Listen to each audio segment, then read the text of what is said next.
현재 세계 문화계에서는 방탄소년단의 그래미 수상 좌절 예측이 사실상 확정되었다는 소식에 모두로부터 큰 논란을 일으키고 있습니다. 지난 23일 그래미 어워드 측은 공식 홈페이지를 통해 진행된 라이브에서 총 86개 부문의 2022 그래미 어워드 수상 후보 명단을 발표했습니다.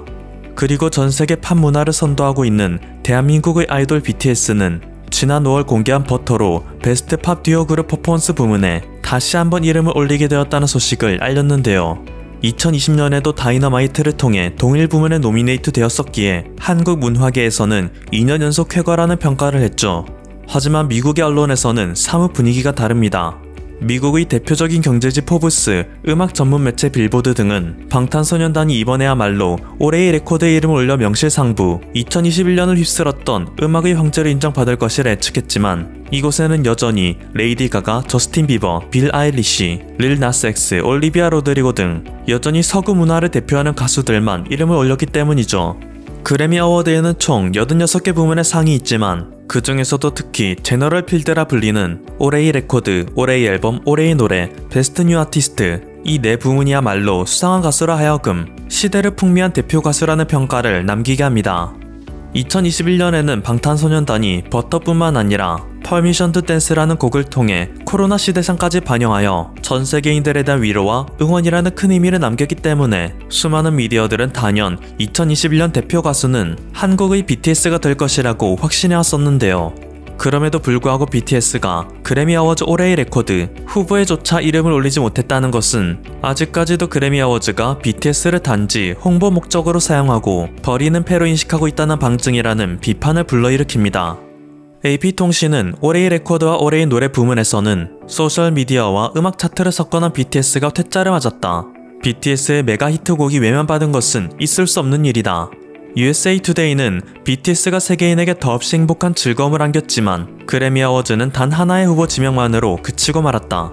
LA 타임즈는 글로벌 팝 돌풍 BTS가 블록버스터급 한 해를 보냈음에도 올해의 레코드와 올해의 노래 부문에서 제외됐다는 것은 누구에게도 인정받을 수 없는 그래미 어워즈의 오만한 결정이다. 라는 등 수많은 미디어에서 그래미에 대한 비판을 이어갑니다.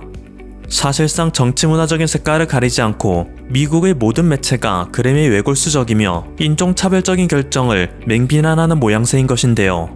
그도 그럴 것이 한국인들은 이미 몇 년 전부터 BTS가 바꾸어가는 세계의 흐름에 너무나도 익숙해진 나머지 이제는 BTS 돌풍이 어느 정도 잠잠해진 듯 이라는 생각을 무의식적으로 하고 있지만 그런 한국인들의 생각과 달리 BTS는 지금 이 순간에도 미국 현지 문화를 믿을 수 없는 수준으로 침투하고 있습니다.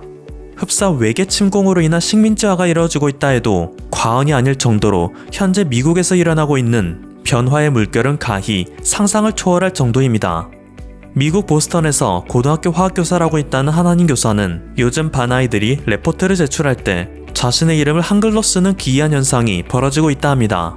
해당 교사는 아이들이 한글로 된 이름으로 레포트를 제출하자 요즘 오징어 게임이 유행하니 이런 일도 벌어지는구나 라는 생각을 했었는데 이후 아이들과 이야기를 나눈 후 알고 보니 그들은 오징어 게임이 아니라 BTS의 광팬이었기 때문에 한국어를 공부하고 있었다는 사실을 알게 되었습니다. 해당 반 전체가 방탄소년단의 팬이라는 매우 놀라운 사실이었고 BTS는 한국인들이 생각하는 것 이상으로 미국에서 단지 한순간의 유행이 아니라 앞으로 그리고 지금 이 순간에도 미국의 문화에 지대한 영향을 끼치게 되는 매우 중요한 인물이 되었습니다.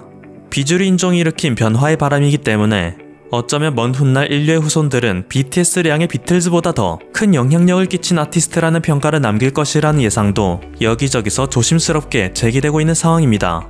얼마 전 방탄소년단의 멤버가 영어권 시상식에서 당당하게 한국어로만 수상소감을 말한 것도 그러한 흐름을 상징하는 매우 큰 사건이라고 할 수 있겠죠. 4년 전 이 AMA에서 저희가 미국 데뷔 무대를 처음 했는데 이렇게 아티스트 오브 이어를 받게 될 줄 정말 몰랐고 다 아미 덕분인 것 같습니다. 감사합니다, 아미! 이렇게 BTS를 비롯하여 오징어 게임 등의 한류가 성행하자 서구권에서는 그동안 죄악시 여기던 특정 문화마저도 한국은 다르다는 이유로 쿨하게 여기기 시작하는데요. 우리나라에서는 지하철 등의 공공장소에서 여성들이 화장을 고치는 모습은 흔한 광경이라 할 수 있습니다.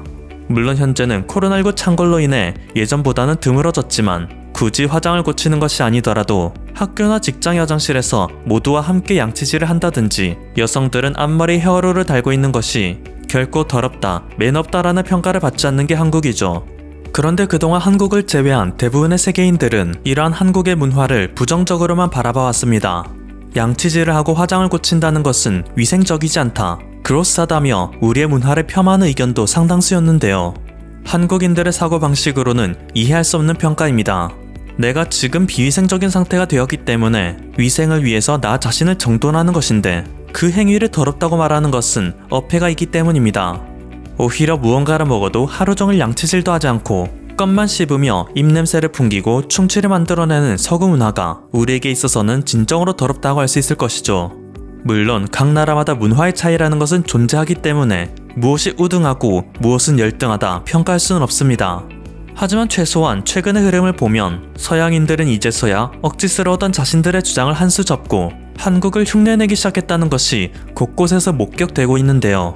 한국의 드라마에서 묘사되는 학교, 직장의 모습에서 수많은 사람들이 함께 양치질하는 것이 자주 보이자 한류 드라마를 즐겨 보이는 이들 사이에서는 옹기종기 함께 모여 칫솔질하는 것이 너무 귀엽다, 자신의 치부도 함께 나누는 공동체의식이 아름답게까지 느껴진다, 한가득한 치약과 칫솔 때문에 입을 앙 다물고 눈을 동그랗게 뜨며 서로 소통하는 모습까지 귀엽고 훈훈하게 느껴진다 라며 미국의 10대 청소년들 사이에서는 자신들도 이런 문화를 만들고 싶다는 여론이 생겨나고 있습니다. 또한 길거리에서 흔히 목격할 수 있는 앞머리 헤어롤의 경우 K-헤어롤이라는 명칭까지 붙이며 돌풍을 일으키고 있습니다. 특히 미국의 뉴욕타임스는 지난 21일 공공장소에서의 헤어롤, 그들이 머리하는 방식일 뿐 이라는 특집 기사를 내보내기까지 했는데요. 한국의 젊은 세대는 남의 시선을 신경 쓰지 않고 독립적으로 행동함을 의미한다. 연예인들도 이러한 모습을 미디어상에 자주 비추었는데 과거에는 여성이 스스로를 꾸미는 모습을 남성에게 보여주는 것이 치부로 평가되었다면 현재는 아름다운 자신을 꾸며가는 과정도 당당하게 보이는 것이 유행이다 라고 평가하기도 했습니다. 일반적으로 동양은 문화적으로 억압되어 있고 서양은 문화적으로 개방적이고 당당하다는 이미지였지만 최근에는 이것이 역전되어 서양의 젊은 여성들이 한국의 문화를 당당함의 상징이라 여긴다는 것입니다. 실제로 요즘 서양의 길거리 곳곳에서는 한국을 따라하여 앞머리에 헤어롤을 붙이고 다니는 모습이 심심찮게 보이죠. 뉴욕타임스는 이러한 현상에 대해 다음과 같이 평가합니다. 한국은 수십 년 동안 현대, LG, 삼성 등의 제품으로 세계 시장에서 정의되고는 했지만 TV 프로그램이나 음악은 한국 내 소비에만 국한되어 왔다. 하지만 블랙핑크, BTS와 같은 K-POP 스타나 오징어 게임, 기생충 같은 한국의 문화 콘텐츠는 어느새 세계 어디에나 존재하게 되었다. 넷플릭스와 유튜브 같은 서비스가 지리적 장벽을 허물면서 한국은 거대한 문화 수출국 반열에 오를 수 있게 된 것이다. 이로 인해서 한국은 이전에 세계에 영향력을 끼치던 반도체 등의 품목에 비해서는 여전히 미미해 보이긴 하지만 단적인 수치로 가늠할 수 없을 정도의 새로운 영향력을 갖게 되었다. 또한 한국만의 독특한 전쟁, 독재, 민주화 및 급속한 경제성장이라는 역사적 배경에 관심을 갖는 이들이 생각보다 많다는 사실은 한국의 콘텐츠 제작자들이 현재 전 세계의 공통적인 문제인 소득 불평등, 절망, 계급 갈등 같은 여러 사회의 구조적 모순을 논하는 데 있어 한국적 배경이 가장 효과적이라는 사실을 활용할 수 있게 만들었다. 즉 일부 국가에서는 한국이라는 국가의 범세계적인 흥행이 단순히 국책에 의한 결과라는 비판이 일고 있지만 사실 한국은 오랜 인고의 세월 끝에 축적한 경험치를 21세기 초연결 사회라는 배경을 만나 포텐셜을 터뜨리게 된 것이다.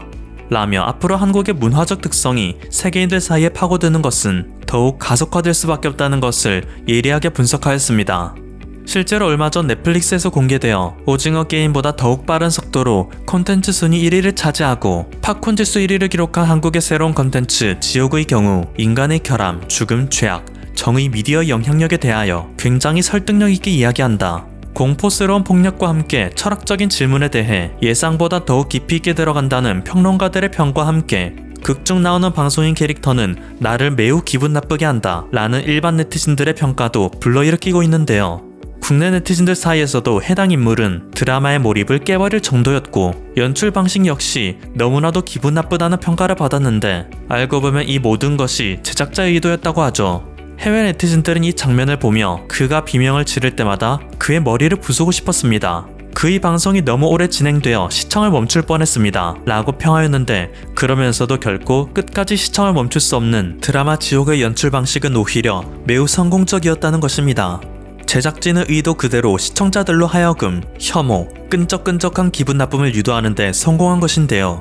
종전의 작품들이 시청 이탈을 방지하기 위해서 최대한 몰입감은 떨어지지 않게끔 하는 기법을 사용한 것에 반해 드라마 지옥은 시청자들이 오히려 드라마로부터 벗어나서도 떨쳐낼 수 없는 기분 나쁜 감정을 유도함으로써 이 사회의 문제점을 스스로 자각하게 하였습니다.